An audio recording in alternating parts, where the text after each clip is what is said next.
If you don't fix yourself now, 2025 will fix you. And trust me, it won't be gentle. Life doesn't knock. It breaks the door down. You think you've got time? Time is bleeding. Every scroll, every toxic relationship, every excuse, it's draining your future. You don't need a man. You don't need a miracle. You need a mirror. Look into it and say this out loud: I refuse to be average. Because honey, being broken is not your identity. It's your invitation to rise. Your pain is not your personality. Read that again slowly. Because somewhere along the way, you started introducing yourself with your wounds. I'm the girl who was cheated on. I'm the guy who grew up poor. I'm the one who's always overlooked. You began where you're suffering like a name tag. But pain is not who you are. It's just where you've been. People will break your heart. Life will knock the wind out of you. You will be lied to, betrayed, abandoned, used, forgotten, and maybe even replaced. But that's not your identity. That's your experience. And there's a massive difference. Imagine someone walking into a burning building and saying, I guess I'm fire now. No, you're not the fire. You're the survivor. You're the one walking out of it, scarred maybe, but still breathing, still rising. A girl once told me, after what he did to me, I don't think I'll ever be the same. And I looked at her and said, good. That version of you needed to die. Because sometimes heartbreak doesn't break you, it reveals you. You were never meant to stay that broken version. You're supposed to evolve. Pain is not a personality trait, it's a season. Don't build a home in a season meant to pass. You failed an exam, that doesn't make you a failure. You got rejected by someone you loved, that doesn't make you unlovable. You didn't get the job, the call, the apology, the closure, that doesn't define your worth. Think about your phone. If it crashes, you don't throw it out. You reset it, reboot it, update the system. You don't say, this phone crashed once, so now it's a broken phone forever. But that's exactly what you do with yourself. You treat your heartbreak like it's your whole identity. You introduce yourself as your past. You keep replaying scenes that no longer deserve your energy. A girl gets cheated on, and suddenly she starts believing all men are trash. A guy gets ghosted, and now he thinks he's amazingly attractive.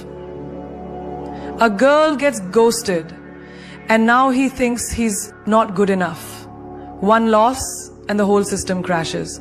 Why? Because we've been taught to feel deeply, but not taught how to heal deeply. Let me tell you something dangerous and beautiful. Your pain is valid, but it's not permanent. Your suffering is real, but it's not the full story. You are more than what happened to you. You are the comeback, not the setback. You are the strength that rose from chaos, not the chaos itself. That anxiety attack you had last week, that's not who you are. That's something you experienced. That time you had to fake a smile at dinner while you were breaking inside, that's not your identity.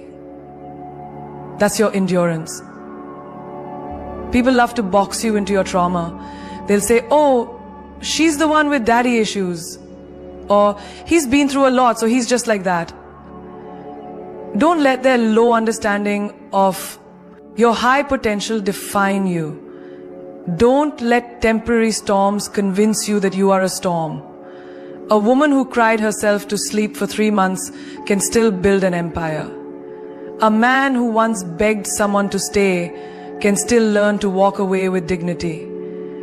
You want to truly win in life? Then stop introducing yourself with your wounds. Start showing up with your healing. Say, yeah, that happened, but I'm not that anymore. Let people be confused by your growth. Let them try to recognize you and fail. Let your glow up be so loud it drowns out your old pain. You are not the heartbreak. You are the healing. You are not the mistake. You are the wisdom. You are not the scar. You are the skin that grew stronger over it. The next time someone tries to remind you of your pain, smile and say, "Thank you. That was the chapter that made me the author of my strength." Healing is your responsibility, not anyone else's. Let that sink in. Not your mother's job, not your ex's apology, not your friend's reassurance. It's on you. And that truth might sting at first, but it will set you free. Because the moment you take full ownership of your pain, you also take full power to transform it. Blaming others keeps you chained to the story. Owning it puts the pen back in your hand. Think about it. You break a leg, and sure, the person who pushed you might be responsible for the injury. But are they going to do your rehab for you? Will they feel the ache when you try to walk again? No. That's on you. Emotionally, it's the same. They hurt you, but they can't heal you. That's your mountain. That's your medicine. And no one else can take it for you. I remember a woman who was abandoned by the love of her life. He just left her, no warning, no goodbye. For years, she waited for closure. She needed him to explain. She thought healing would begin when he said, "I'm sorry." But he never did. And guess what? She stayed stuck. Until one day she realized, I'm letting a man who walked away control the rest of my story. That day, she chose to heal without the apology. And that was the most powerful thing she ever did. You see, healing doesn't need permission, it needs decision. It needs a moment of truth, where you look in the mirror and say, yes, they hurt me. If someone stabbed you, would you wait for them to come back and remove the knife? No, you take it out yourself. You'd stop the bleeding. That's healing. And it's ugly, lonely, quiet work. But it's yours. Too often we wait for people to fix what they broke. We want them to feel our pain, acknowledge our tears, and say all the right things. But sometimes they're not sorry. Sometimes they don't care. Sometimes they've moved on while you're still bleeding. And every day you wait for them, you delay your healing. You become addicted to the hurt. You replay the scene, hoping for a different ending. But the ending isn't in their hands. It's in yours. A man loses his job and blames the boss. He spirals, depressed, angry, bitter. Every conversation he brings up the injustice, but 5 years later he's still stuck, still blaming. Another man loses his job the same way. He spends 2 weeks angry, then 2 months learning, and then he builds a business out of that pain. Both were hurt, one healed. The difference?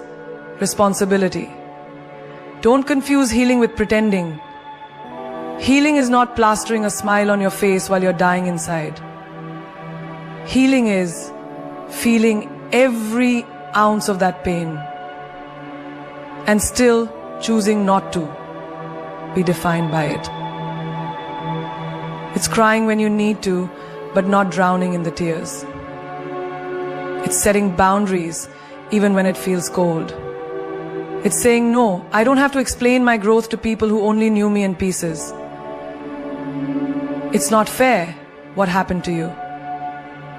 You didn't deserve the betrayal, the abuse, the heartbreak, the neglect. But now that it's done, what are you going to do about it? Carry it like it's your identity, or heal it like it's your mission?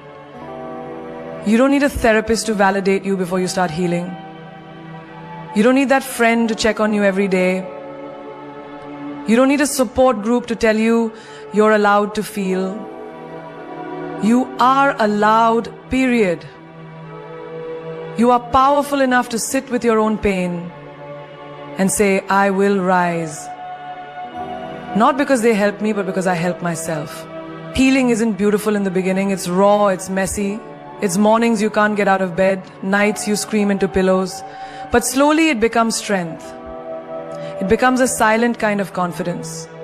The kind that doesn't need revenge, attention, or explanations. The kind that glows. The kind that whispers, I don't need you to fix me. I already did. Look around you. Who's cheering for your dreams?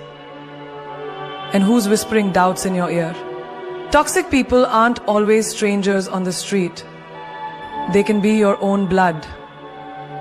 When your sister mocks your ambition, or your cousin belittles your choices, it isn't loyalty.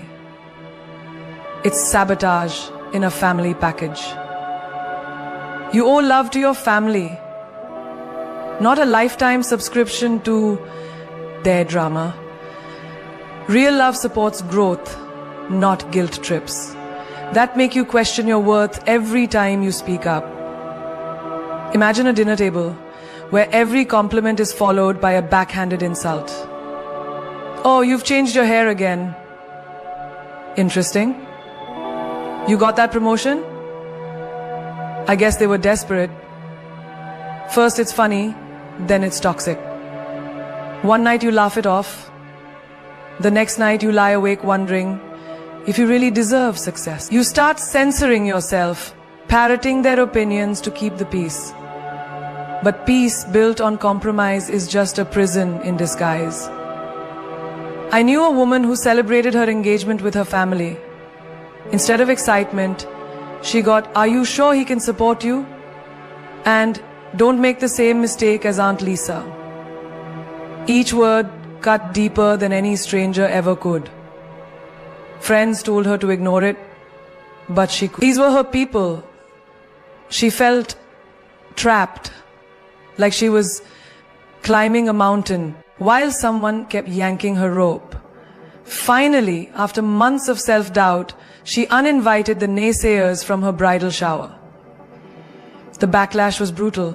Slammed doors, silent treatments, dramatic texts. But when she walked into a room filled only with those who truly believed in her, she felt lighter than air. Family loyalty doesn't mean blind loyalty. It's not a chain. It's a choice. You choose who you let into your inner circle. If a sibling uses your vulnerability as ammunition, that's emotional warfare. If a parent dims your shine to make themselves look brighter, that's betrayal. Do you protect your mental health by pretending everything is fine? Or do you protect your future by cutting the cord on toxic ties? Because here's the thing. You can't grow flowers in contaminated soil.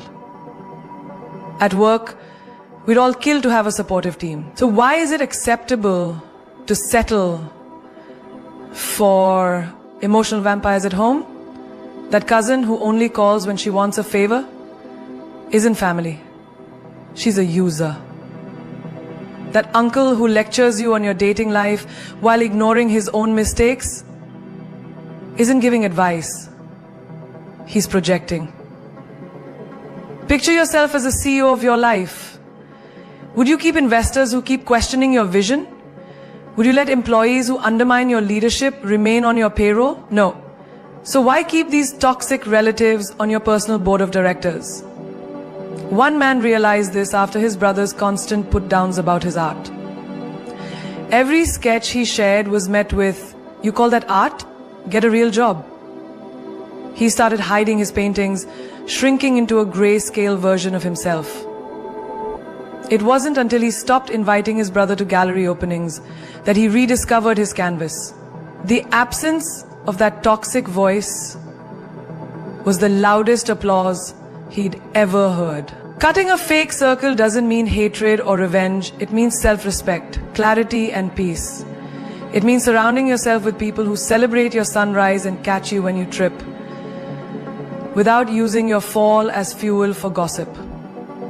It means creating your own chosen family of believers, mentors and champions. Some will say you're being dramatic, ungrateful or disloyal. Let them talk. Their words are wind. They blow away when you refuse to give them power. You are not a hostage to their expectations. You are the architect of your life, and you decide who gets a seat at your table.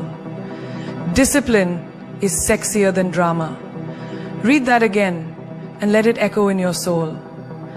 In a world addicted to chaos, gossip and emotional turbulence, the quiet, steady rhythm of self-control is the ultimate rebellion.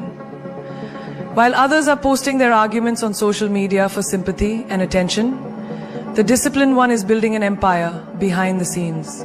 There's nothing more attractive than someone who chooses progress over petty fights, consistency over chaos, and silence over shouting matches. Look around you. Drama is everywhere. She ghosted him. He posted a cryptic quote. They unfollowed each other, and the whole internet is watching their breakdown like it's entertainment. But discipline? It doesn't shout. It doesn't need an audience. It works in silence. And its results are too loud to be ignored. You know what's sexier than revenge posts? Waking up at 5 a.m. to work on your body, your mind, your business, without anyone watching. That quiet grind that no one claps for, until the world can't help but notice. There was a man I met once who had every reason to drown in drama. Divorced, betrayed, humiliated publicly. Instead of reacting, he moved in silence.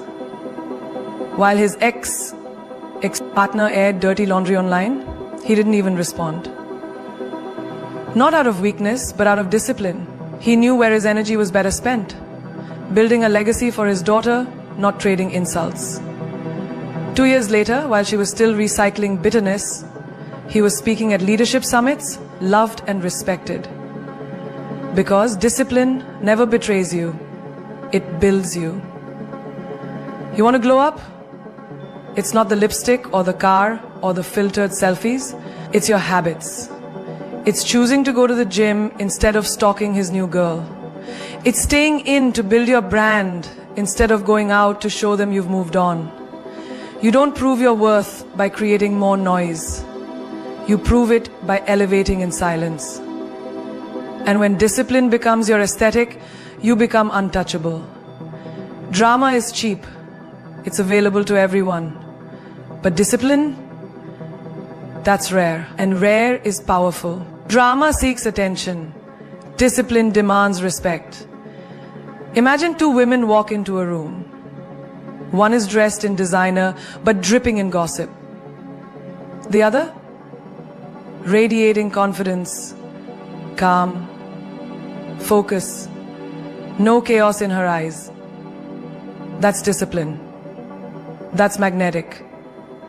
That's what people remember when they forget the rest.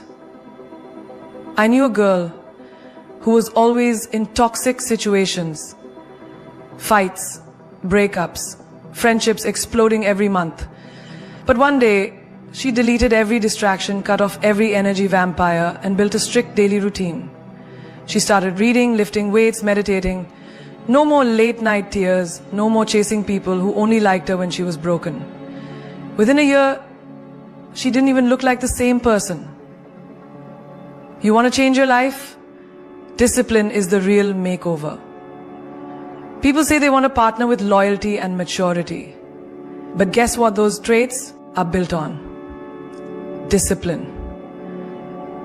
The discipline to control your emotions, to walk away from temptation, to stay loyal even when no one's watching. If you want a high-value relationship, you've got to become a high-value person. And high-value people don't chase drama, they chase growth. Think of the most iconic legends. Do you think they got there by fighting with exes or clapping back at critics. No. They built routines, kept promises to themselves, and stayed consistent even when life slapped them with storms. That's the kind of sexy no Instagram filter can fake. That's the kind of glow no heartbreak can dim. You become radiant when you're grounded. You become irresistible when your peace is non-negotiable. Discipline is sexy because it speaks without noise. It's the soft power that builds hard results. It's the strength to walk away, not because you're weak, but because your time is expensive and your energy is sacred. When you stop craving drama and start craving evolution, your whole life begins to shift. Silence speaks louder than screaming, because real power doesn't perform, it prevails. In a world obsessed with having the last word, the boldest move is often saying nothing at all. It's not weakness. It's not defeat. Silence is a language only the healed can speak fluently. When someone disrespects you and you choose not to clap back, but walk away with grace, you are teaching them that your peace is more valuable than their chaos. That's the kind of strength people don't forget. Imagine a couple arguing in public. She's yelling, he's shouting louder, and everyone's watching their love unravel in real time. But then there's another woman. He cheated, lied, blamed her. She didn't post a quote. She didn't cry on social media. She simply left, blocked his number, packed her piece, started over. No drama, no breakdowns, just silence. And suddenly, the same man who thought she'd beg is now haunted by the emptiness her silence created. Because silence forces people to hear their own guilt echo back. Words can be manipulated. Screams can be misunderstood. But silence is precise. You can't misinterpret it. It leaves space for people to sit with their conscience.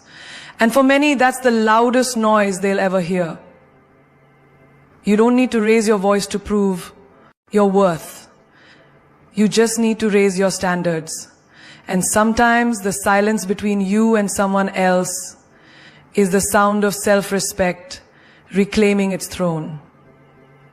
I remember a woman who worked at a toxic office. Her boss constantly undermined her, took credit for her ideas, made snide remarks about her being too ambitious. Others fought back, stormed out, slammed doors. She didn't. She just started documenting everything. Kept her head down, did her job with excellence, never stooped to drama. 6 months later, she landed a job at a rival firm, double the salary. The day she resigned, her silence filled the office like thunder. Her boss didn't get a fight. He got a letter. She didn't burn bridges. She built her own. Sometimes the loudest scream isn't a scream at all. It's absence. When you stop responding to toxic texts, when you stop showing up for one-sided relationships, you stop explaining yourself to people committed to misunderstanding you, your silence becomes a mirror they can't look away from. And when you learn to be comfortable in that silence, you unlock a version of yourself no noise can shake. There was a time I thought being silent meant being passive. But I learned silence is active. It's an act of choosing peace over performance, wisdom over ego. You don't need to explain to people why you outgrew them. You don't need to justify your healing to someone who never cared about your wounds. Sometimes, the most powerful sentence you'll ever say is the one you never speak. Think of the legends, the icons, the people who shifted the world, not through chaos, but through calm. They weren't loud, they were focused. When everyone else was talking, they were building. When others were screaming, they were strategizing. And when the moment was right, they let their work, their glow up, their peace speak for them. That's the volume of silence. That's the roar that doesn't need a mic. So next time someone tries to provoke you, remember, fire doesn't argue with fire. It burns everything down. But water? Water moves silently. But nothing can stand against it. Be like water. Be calm. Be still. Be unstoppable. Let your silence confuse their chaos. Let your peace be the protest they never saw coming. Because when your soul is unshaken, your silence becomes the storm. This year, be that woman. The one who walks into every room, not looking for validation, but radiating self-worth. The one who's not afraid to be too much, too bold, too loud with her truth. Be the woman who doesn't beg for a seat at anyone's table because she's building her own, one stone of self-respect at a time. Stop shrinking to fit into spaces that were never built for your power. This is the year you stop playing small to make others feel comfortable. Be the storm. Be the silence. Be the standard. She's not the woman scrolling through her ex's profile at 2 a.m. She's the one booking flights, chasing goals, and glowing in silence. She's the one who wakes up before sunrise, not because she has to, but because she wants to. There's something magical about a woman who's obsessed with becoming her best self, not for anyone else, but because she finally realizes her worth doesn't have to be earned. It already exists. This year, become her. You know the one I'm talking about. She's the woman who doesn't chase love, she attracts it. Because her energy is rich, not in money, but in depth, in peace, in standards. And when someone doesn't meet those standards, she doesn't explain, she doesn't argue, she doesn't break, she simply exits. Be the kind of woman whose absence teaches more than her presence ever begged to. She's the woman who stopped comparing herself to filtered faces on Instagram, who stopped waiting for someone to pick her, because she picked herself. Be the one who claps for herself in the mirror after a long day. Be the one who invests in books, solitude, boundaries, and growth. When someone asks her, "Where have you been?" she replies, "Leveling up in silence." That's power. That's evolution. That's her. I once knew a girl who never said no. She bent, broke, sacrificed her joy for people who wouldn't cross a street for her. But one day she looked in the mirror, saw the emptiness in her own eyes, and said, "Enough."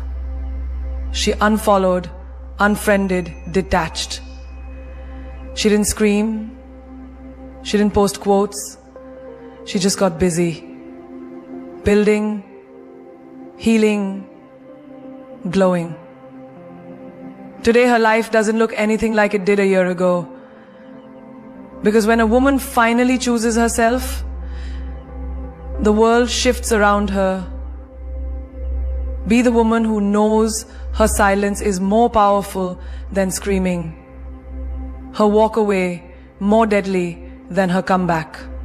You don't need revenge, you need results. You don't need approval, you need alignment. And you don't need a man to complete you, you need a mission to consume you. Be her. The woman who no longer seeks permission to shine. This year, be the woman who stops entertaining the bare minimum. The woman who raises her standards, not just in relationships, but in every corner of her life. Be the woman who doesn't break down every time life throws a storm. Be the woman who becomes the storm, calm, calculated, unshakable. The one who turns pain into power, tears into triumph, and rejection into redirection. She's not perfect, but she's aware, and awareness is everything. She knows where she's going, and she refuses to take people with her who only love her in her brokenness. She's not impressed by money, titles, or attention. She's impressed by peace, alignment, and respect. And if you can't bring that, you can't sit with her. Be that woman who knows how to heal herself, who cries in private but gets up in public like nothing ever touched her. The one who stopped begging and started believing. The one who walks away not because she's heartless, but because she finally realized her heart deserves peace more than it needs people. Be her. Not just for the world to see, but for your soul to feel. Be the woman who is no longer waiting to be saved, because she finally remembered she was the hero all along. You've heard it. You've felt it. Now it's time to live it. Because 2025 isn't waiting for anyone, and neither should you. You don't need more affirmations, more validation, more approval. What you need is activation. The real kind. The kind where your soul wakes up and says, I'm done living in the shadows of what could have been. I'm done replaying old chapters like they're going to rewrite the ending. You are not who they said you were. You are not what happened to you. You are what you decide to become. Starting now. Let them talk. Let them doubt. Let them leave. But don't let yourself down. Your future built on who claps for you. It's built on what you choose to do when no one's clapping. There's no applause in becoming. Just grit. Just sweat. Just uncomfortable growth. But darling, that's where the magic is. That's where queens are crowned. Not in comfort zones, but in chaos conquered. You've cried behind closed doors. You've swallowed your screams. You've stood in mirrors wondering, will I ever feel like me again? But hear this. Your pain was never meant to imprison you. It was meant to prepare you. Those lonely nights, they were molding you. That heartbreak, it was redirecting you. Every no was life's way of saying, not here, not yet. There's better. And now, better is waiting. But only if you're bold enough to let go of familiar and walk into fearless.